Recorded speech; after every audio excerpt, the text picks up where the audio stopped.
2 वर्षांपूर्वी राणा दाम्पत्यानं महाराष्ट्राचं राजकारण ढवळून काढलं होतं. अमरावतीच्या माजी खासदार नवनीत राणा आणि त्यांचे पती आणि बडनेराचे आमदार रवी राणा यांनी तत्कालीन मुख्यमंत्री उद्धव ठाकरे यांचं निवासस्थान असलेल्या मातोश्री बाहेर हनुमान चालीसा पठण करण्याची घोषणा केली होती. ठाकरेंच्या घरासमोर हनुमान चालीसा पठण करण्यासाठी त्यांनी रात्रीतच अमरावतीहून मुंबई असा प्रवास केला होता. राणा दाम्पत्याला मातोश्री बाहेर हनुमान चालीसा पठण करू देणार नाही अशी भूमिका शिवसैनिकांनी घेतली होती. त्यासाठी जवळपास 600 शिवसैनिकांनी मातोश्रीला पहारा दिला होता. शेकडो पोलिसांनी बॅरिकेडिंग लावत सुरक्षा व्यवस्था वाढवली होती. तरी देखील राणा दाम्पत्य मुंबईत पोहोचलं. त्यांनी जोरदार घोषणाबाजी करत हनुमान चालीसा पठण करण्याचा प्रयत्न केला. दिवसभर चाललेल्या हाय व्होल्टेज ड्राम्यानंतर मुंबई पोलिसांनी त्यांना ताब्यात घेतलं. त्यांच्यावर राजद्रोहाचा गुन्हा दाखल करत अटक केली. 12 दिवस तुरुंगात राहिल्यानंतर राणा दाम्पत्याला जामीन मिळाला. पण या घटनेनंतर राणा दाम्पत्याचं पूर्ण राजकारण 180 अंशात बदललं. 2019च्या लोकसभेला नवनीत राणा राष्ट्रवादी काँग्रेसच्या पाठिंब्यावर खासदार झाल्या होत्या. पण 2024 येईपर्यंत त्यांचं राजकारण पूर्णपणे हिंदुत्ववादी झालं.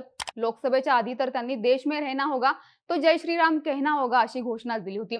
यामुळे नवनीत राणा यांची इमेज संपूर्ण देशात हिंदू शेरणी अशी झाली. पण याच इमेजचा फटका त्यांना लोकसभेत बसल्याचं सांगितलं जातंय.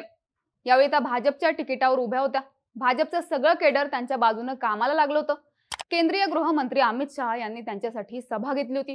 तरी देखील त्यांचा 19,731 मतांनी पराभव झाला. अमरावतीतून काँग्रेसचे बळवंत वानखेडे जिंकले. नवनीत राणा यांच्या पराभवानंतर त्यांचे पती रवी राणा यांचं काय होणार हा प्रश्न अनेकांना पडलाय. अलीकडेच रवी राणा यांनी महायुतीकडून स्वतःची उमेदवारी जाहीर केली. विशेष म्हणजे महायुतीचं जागा वाटप झालं नसताना त्यांनी स्वतःच्या नावाची घोषणा केली. पण त्यांची यंदाची लढत कशी असू शकते? बडनेरा मतदारसंघात नेमकी राजकीय समीकरणं काय असू शकतात? त्यांना सलग चौथ्यांदा विजयी होता येईल का? या सगळ्याच प्रश्नांची उत्तरं जाणून घेऊया त्या व्हिडिओच्या माध्यमातून. नमस्कार, मी नम्रता आणि तुम्ही बघताय बोलभिडू. तर बडनेरा हा अमरावती जिल्ह्यातला एक महत्त्वाचा मतदारसंघ आहे. रवी राणा हे इथले 3 टर्मचे अपक्ष आमदार राहिलेत.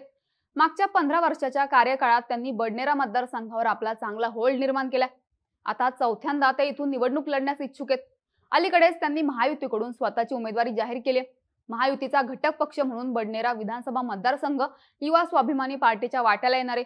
इथून मीच उमेदवार असेल. फडणवीसांनी माझ्या उमेदवारीला हिरवा झेंडा दाखवलाय असा दावा रवी राणा यांनी केला. महाविकास आघाडी आणि महायुतीचं जागा वाटप झालं नसलं तरी इथून रवी राणांची उमेदवारी फिक्स समजली जाते. आता रवी राणा यांना बडनेरामधून उमेदवारी दिली जाणार असली तरी यंदाची लढत त्यांच्यासाठी नक्कीच सोपी असणार नाहीये. कारण त्यांच्या उमेदवारीला पक्षातूनच विरोध असल्याची माहिती आहे. त्यांनी भाजपच्या तिकिटावर निवडणूक लढवावी अशी मागणी देखील भाजपच्या कार्यकर्त्यांनी बावनकुळे यांच्यासमोर केली. त्यामुळे आता रवी राणा अपक्ष निवडणूक लढणार की नवनीत राणांप्रमाणेच कमळ हाती घेणार याबाबत शंका उपस्थित होत्या.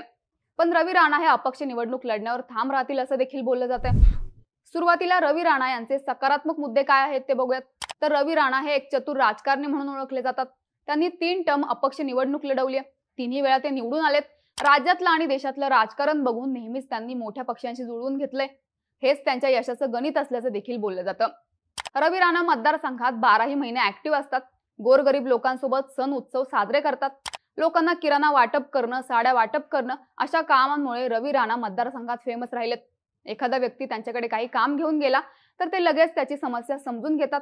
काम होवो किंवा न होवो पण समोरच्या व्यक्तीच्या समाधानासाठी ते लगेच संबंधित अधिकाऱ्यांशी बोलून प्रश्न सोडवण्याचा प्रयत्न करतात. मतदारसंघातल्या अनेकांना ते नावानिशी देखील ओळखतात. हाच फॅक्टर आजपर्यंत त्यांना प्लस मध्ये घेऊन जाणार ठरत आलाय. पण 2022 नंतर त्यांचं राजकारण बदललंय. त्यांनी मतदारसंघात आणि जिल्ह्यात आपले अनेक शत्रू निर्माण केलेत. त्यामुळे यंदाची लढाई त्यांच्यासाठी आव्हानात्मक असेल असं देखील म्हटलं जातंय. आता इथली लढत नेमकी कशी होऊ शकते ते देखील बघूयात. तर इथं तिरंगी लढत होऊ शकते असा अंदाज व्यक्त केला जातोय. इथली लढत तिरंगी होईल असं बोललं जात असलं तरी महायुतीकडून 2 आणि महाविकास आघाडीकडून 3 उमेदवार निवडणूक लढण्यास इच्छुक असल्याचं सांगितलं जातंय. महायुतीकडून साहजिकच रवी राणा स्वतः निवडणुकीच्या मैदानात उतरतील. ते अपक्ष निवडणूक लढवण्यावर आग्रही आहेत. त्यांना भाजपनं बाहेरून पाठिंबा द्यावा अशी त्यांची अपेक्षा असल्याचं देखील सांगितलं जातंय.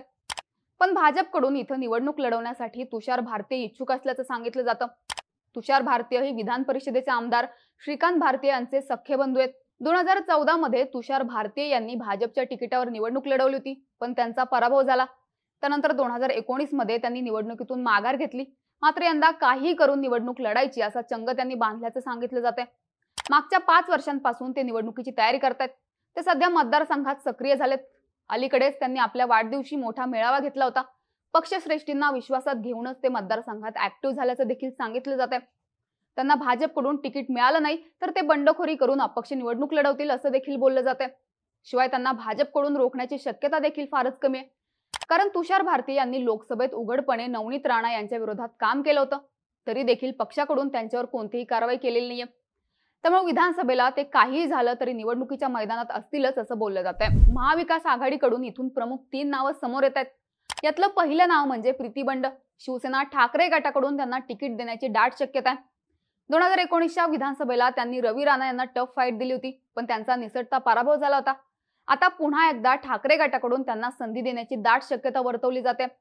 ठाकरे गटाकडून पुढे येणारं दुसरं नाव म्हणजे अनंतराव गुडे. अनंतराव गुडे हे अमरावतीचे 2 टर्मचे खासदार राहिलेत. मात्र मागच्या काही वर्षात ते राजकारणातून साईडलाईन झालेले आहेत. त्यामुळे आता त्यांची फारशी राजकीय ताकद उरलेली नाही अशा देखील चर्चेत. मधल्या काळात त्यांना अचलपूर मधून उमेदवारी देण्यात आली होती, मात्र तिथून त्यांचा पराभव झालाय. त्यामुळे यंदा त्यांना तिकीट मिळण्याची संधी थोडी कमी असल्याचं देखील सांगितलं जात आहे. ठाकरे गटाकडून पुढे येणारं तिसरं नाव म्हणजे सुनील खराटे. सुनील खराटे हे ठाकरे गटाचे जिल्हा प्रमुख आहेत.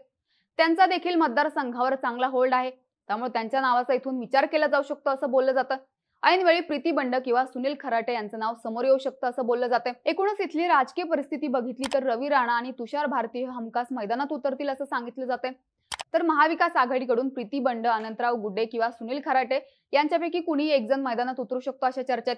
या व्यतिरिक्त मनी पॉवर असलेले नितीन कदम हे देखील मैदानात उतरू शकतात अशा चर्चेत. नितीन कदम यांचं राजकारण देखील रवी राणा यांच्याप्रमाणेच राहिले. ते देखील किराणा वाटप, दैनंदिन वस्तूंचं वाटप करतात. ते अपक्ष किंवा शरद पवार गटाकडून रिंगणात उतरू शकतात अशा चर्चेत.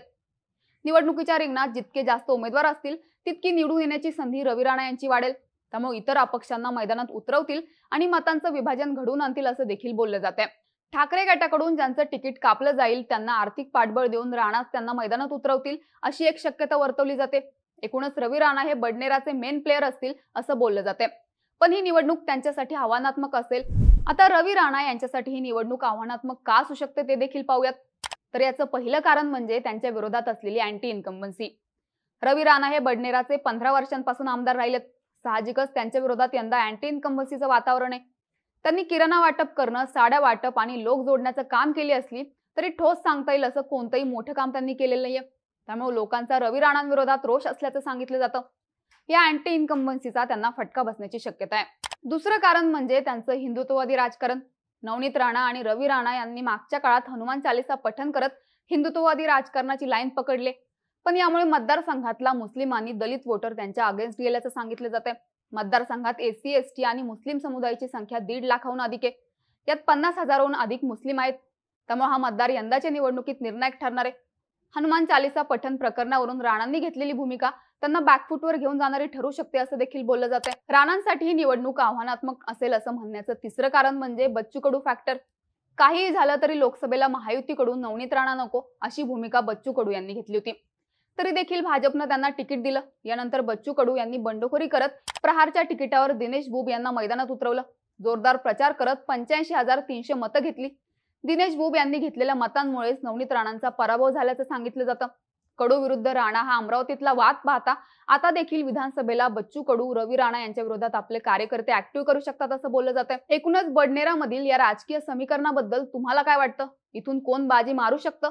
तुमची मतं कमेंट करून नक्की सांगा आणि अशाच राजकीय घडामोडी विस्तारानं पाहण्यासाठी बोल व्हिडिओला नक्की सबस्क्राईब करा.